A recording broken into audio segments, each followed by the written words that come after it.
J'ai vu en France beaucoup de châteaux, malheureusement, et on a vu des très belles familles condamnées à vendre petit à petit leur contenu et abandonner des grandes demeures.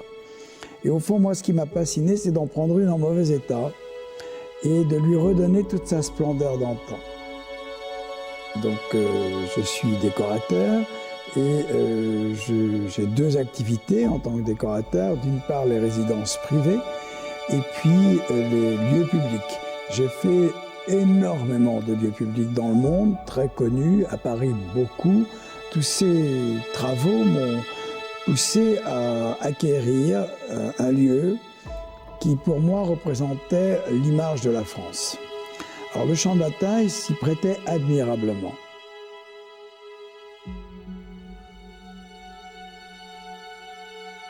Nous étions les rois du monde. Ça veut dire quoi, être les rois du monde? Ça veut dire apporter aux populations, à toutes les populations, le savoir, le bonheur, l'ouverture de l'esprit. Alors, ma personnalité particulière, parce que comment vous expliquer ça? Mon travail de décorateur et d'architecte aujourd'hui, c'est pas de créer hier, c'est éventuellement de reprendre des sources d'hier pour créer demain.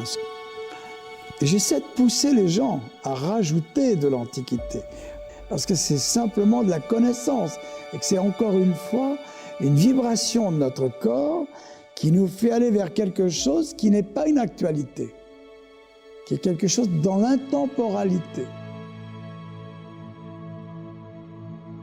Pour le reste, un collectionneur, c'est une pulsion. J'ai eu la chance d'être pénétré par la connaissance de beaucoup de choses, et d'autres que je ne connais pas. Et j'ai passé ma vie à essayer d'acheter des objets, des meubles qui proviennent des différentes résidences royales, tant du XVIIe siècle que du XVIIIe siècle. Et c'est un petit peu tout ce que vous voyez dans cette maison. Vous avez dominé le monde, les Chinois. Peut-être allez-vous redominer le monde. Mais vous avez dominé le monde. Les vases chinois au XVIIIe siècle en France, on les achète une fortune. Et moi, je collectionnais depuis toujours, depuis 50 ans, des meubles et des objets provenant des ventes révolutionnaires. Je suis très déterminé dans mes achats. D'autant plus que finalement, j'aime vivre avec mes objets. Et donc chaque chose a un moment de mémoire. Ça, je sais où je l'ai acheté, pourquoi. Ça, je sais pourquoi. C'est le fond de mon mental. Mon mental est toujours lié à la connaissance. Alors, ce qu'il y a eu à la fois, j'ai acheté le château en 1992 avec une magnifique histoire, puisque plus grand architecte, plus grand jardinier, parce que c'est un château qui a été construit par Levau, l'architecte de Versailles. Et le nôtre, c'est l'homme qui créera le jardin de Versailles. Que j'avais un dessin de la main de le nôtre pour le jardin, qui ne représentait que 4 hectares, sur les 44 hectares dont je vous parle. Mais si on allie à ça la connaissance, on peut faire des merveilles.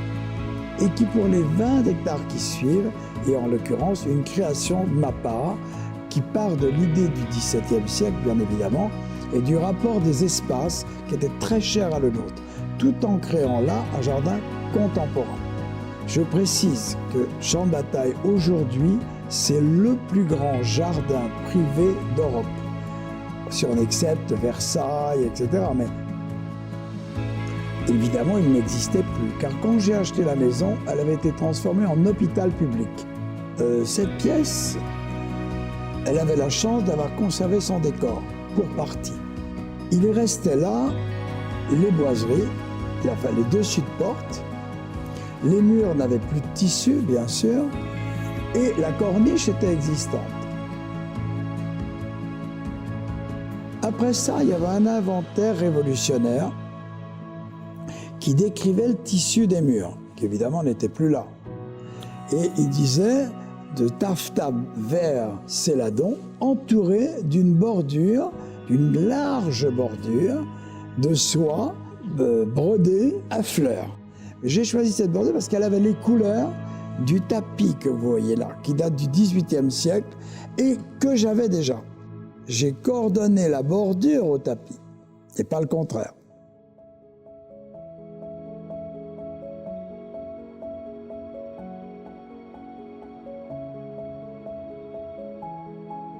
Je veux vous préciser que contrairement à la pièce où nous étions tout à l'heure pour l'interview, cette pièce est une création totale de ma part. Voilà, alors je voulais vous amener dans une pièce qui pour moi est très importante.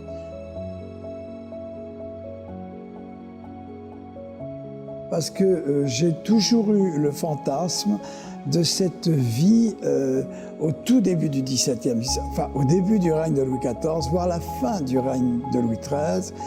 Et là, vous en avez l'évocation la plus peut-être spectaculaire encore en France, avec d'une part les décors de marbre, comme on peut le voir là, les plafonds peints d'époque Louis XIV, les colonnes de marbre, les meubles magnifiques en bois doré, les bronzes et surtout sur les murs des antiques, c'est-à-dire des sculptures représentant des bustes et qui sont d'époque romaine, c'est-à-dire qui ont 2000 ans.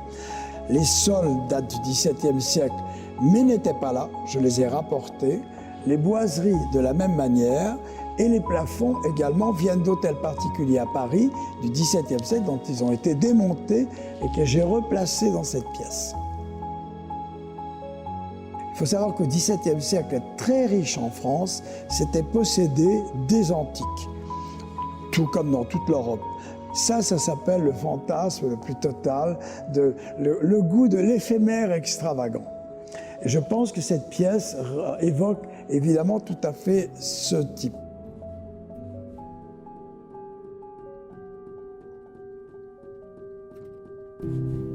Puisque là, vous avez un très beau décor qui date de la fin du XVIIIe siècle et qui montre ce goût des arabesques, déjà le retour à l'antiquité gréco-romaine qu'on veut retrouver à travers les murs, les arcades, etc. Et là, vous avez le rassemblement d'un service de table fait à Sèvres au XVIIIe siècle.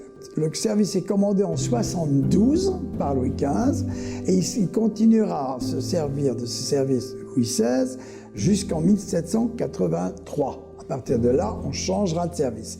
C'est 50 ans d'une même chose, achetée une par une, pour finir par rassembler un ensemble et qui fait une collection.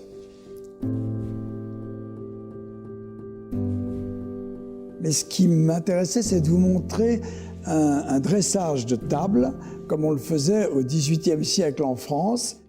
Donc voilà une assiette normale, et on faisait un pliage particulier. C'est ce qu'on appelle le pliage de Buckingham. Alors ce pliage Buckingham, vous voyez, il y a 2 rouleaux, c'est mis sur la table, très particulier, et ça voulait symboliser les lords anglais avec leurs perruques sur la tête.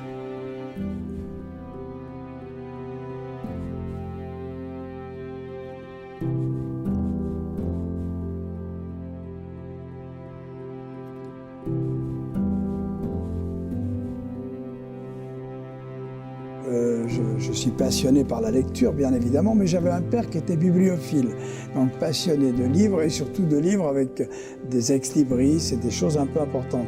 Et moi, c'est une pièce qui m'a beaucoup servi, souvent au début, parce que pour les collections, il faut avoir la connaissance des livres, évidemment.